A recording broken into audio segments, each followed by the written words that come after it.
We're going to look at now being able to draw Lewis structures for any simple molecule that comes our way.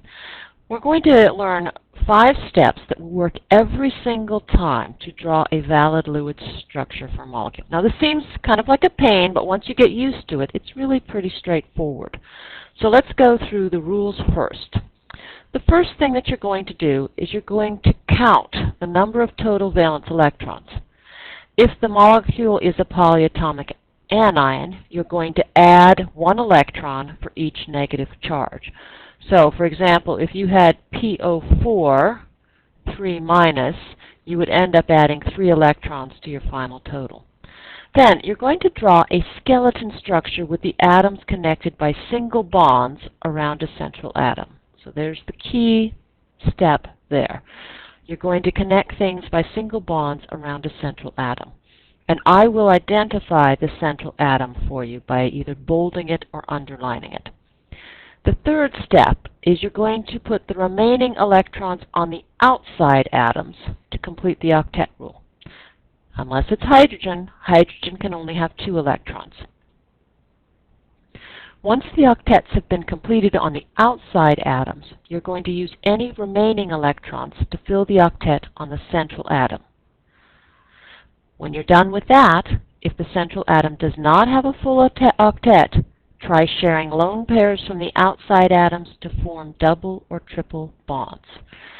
So, back to step number 4. You're going to fill the central atom. That's the key step for number 4, is to fill the central atom. The key step for number 5 is going to be sharing the lone pairs from the outside atoms. So let's try this. Step number 1. And we're going to write the Lewis structure for water. Step number 1, we count the total number of valence electrons. We have 1 from each hydrogen, 1 from oxygen, for a total of 8 valence electrons. Step number 2. So that was step number 1. Step number 2, we're going to connect hydrogen to oxygen, because I've bolded that to show it's the central atom, by 2 single bonds. At this point, we have used 4 of the electrons that are available to use. Step number 3 says place the remaining electrons on the outside atoms to complete the octet rule. Well, hydrogen already has 2 electrons because it gets to count both of these. So hydrogen does not need any additional electrons. So in this case, we're going to skip step 3. Step number 4 says after completing the octets on the outside atoms, use remaining electrons to fill the octet on the central atom. That would be oxygen. So let's redraw this to see where we are right now. So we have 4 electrons left. Oxygen has 2 4 electrons on it already. We're going to put the 2 4 electrons we had left on the center. So now we've used 2, 4, 6, 8 electrons so far. That's how many we've used. And then our last step says that if the central atom does not have a full octet, try sharing lone pairs. So let's come back over here. Oxygen right now has 2, 4, 6, 8. Oxygen has a full octet. Hydrogen, 1, 2. Hydrogen, 1, 2. So we skip step number 5. And we can see that we're done at this structure right here. Let's go through the same sequence of steps. This time we're going to look at CO2, or carbon dioxide.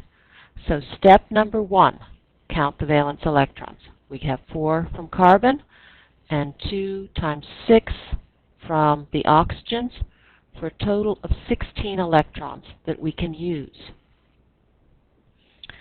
Step number 2 is to connect the oxygens to carbon. We've bolded it by single bonds. So we put carbon in the center, connect by single bonds. At this point, we have used 4 electrons total. Let's go over to step number 3, working across. So we have carbon in the center with the oxygens connected by single bonds. We're going to place the remaining electrons on the outside atoms to complete the octet rule. So we have 4 used already, 6, 8, 10, 12, 14, 16. We've used 16 electrons at this point. This oxygen has 2, 4, 6, 8 electrons. This oxygen has 2, 4, 6, 8 electrons. We've used all the electrons that there are available. Let's go to step number 4. This says that we need to complete the octets on the outside atoms, use any remaining electrons to fill the octet on the central atom. Well, we don't have any electrons left, so this particular step we are going to skip. Which brings us to step number 5. So let's draw what we have so far. We have filled the octet on the outside atoms.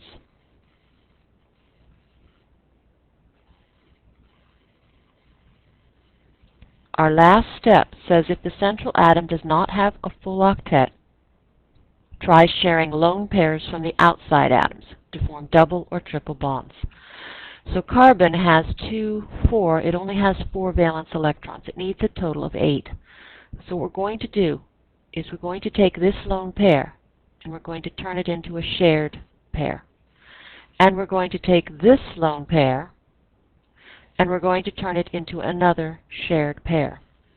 So we'll redraw our carbon dioxide so that there are double bonds to the central carbon atom. We still have 2 lone pairs on each oxygen atom.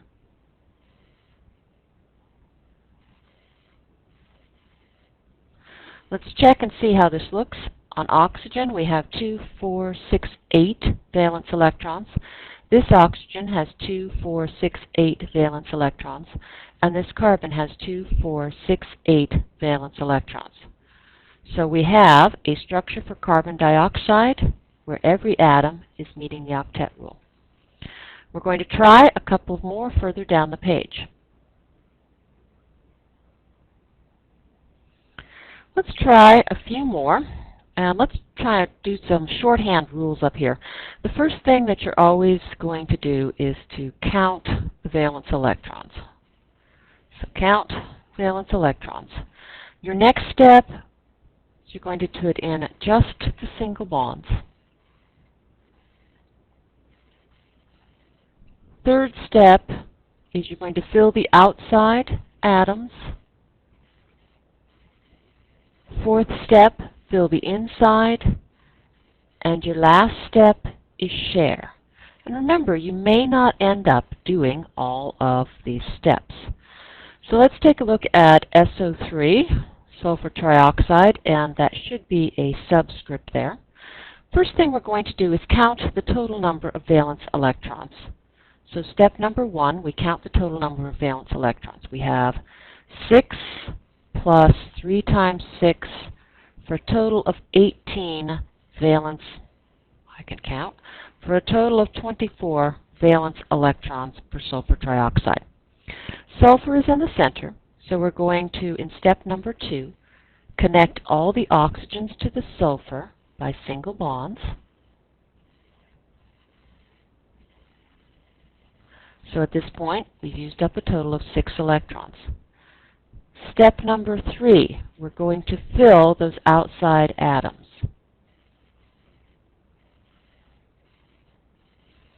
So we have 6 electrons, 8, 10, 12, 14, 16, 18, 20, 22, 24. So at this point, we have used up all 24 electrons. So we just did the outside. So as we go to step number 4, we don't have any more that we can put to the inside. So this step ends up being skipped.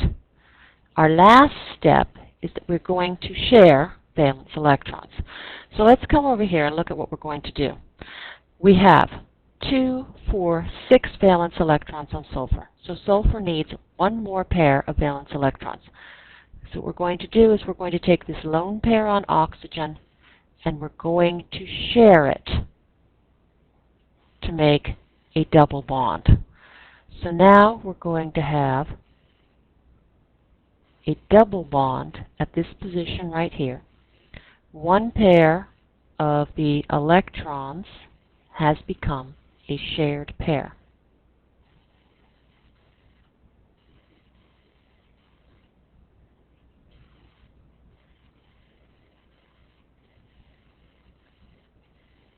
Let's double check to make sure that each element or atom has a full octet. 2, 4, 6, 8 electrons here. That's just one. I just didn't draw it very well. Sulfur has 8, 2, 4, 6, 8. Oxygen has 8, 2, 4, 6, 8. And this last oxygen also has 8, 2, 4, 6, 8. Now let's try carbon tetrachloride. So step number 1, we have 4 valence electrons from carbon plus 4 times 7 electrons coming from the chlorine for a total of 32 valence electrons. So our first step, or actually I should say our second step, since our first step was counting, is to connect all the chlorines to the carbon by single bonds.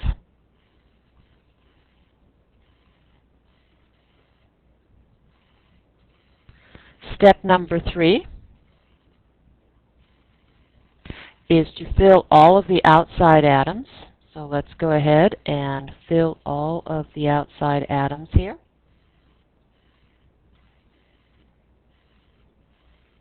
We used 8 valence electrons so far. 2, 4, 6, 8. So let's just start filling up. 10, 12, 14, 16, 18, 20, 22, 24, 26, 28, 30, 32. So at this point we have used up a total of 32 electrons. We have no more electrons. Let's check the inside atom and make sure that it has its full octet. We have 2, 4, 6, 8 electrons. It has its full octet. Each one of the outside electrons is also complete. So in this case, we don't need to do steps 4 and 5. We are done.